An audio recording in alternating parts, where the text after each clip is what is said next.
On September 25th, 1983, just after midnight, sirens, they went off inside a Soviet command center near Moscow. Their satellite warning system reported that 5 American intercontinental ballistic missiles, they were on their way.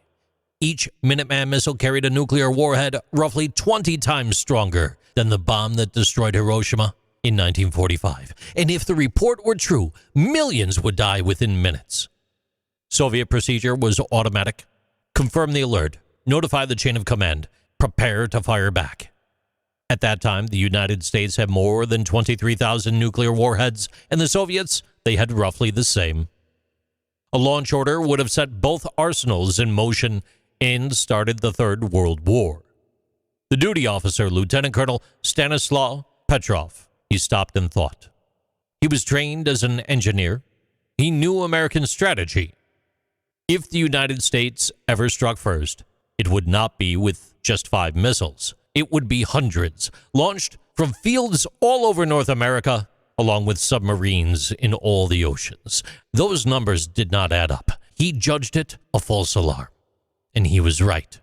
Later it was shown that sunlight reflecting off of high clouds fooled the Soviet satellites. Their system was flawed, but the risk of error was built in. Petrov had followed orders, and if he stuck to those orders, the Soviets would likely have launched their own missiles. Washington would have answered, and the result would have been what scientists call nuclear winter. Soot, smoke, burning cities, all rising to the atmosphere, blocking sunlight, dropping global temperatures, and cutting off food supplies for most of the world. None of that happened. In the United States, that fear, though, was already in the air. Just 2 months later, ABC aired The Day After, a television film watched by more than 100 million Americans. It showed Kansas farmland burning, families torn apart, and cities wiped off the map. President Ronald Reagan later wrote in his diary that the movie left him greatly depressed and made the nuclear threat feel more real than ever.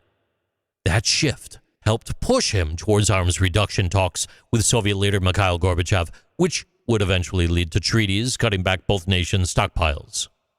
Today, early warning systems, they're built differently. Satellites detect both the heat of a missile launch and the track of its flight. Redundancy and cross-checking between independent systems make false alarms less likely, and though never impossible. The lesson from 1983 remains.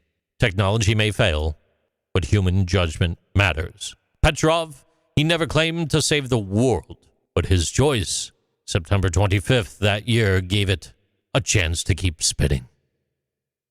These are Interesting Things with JC.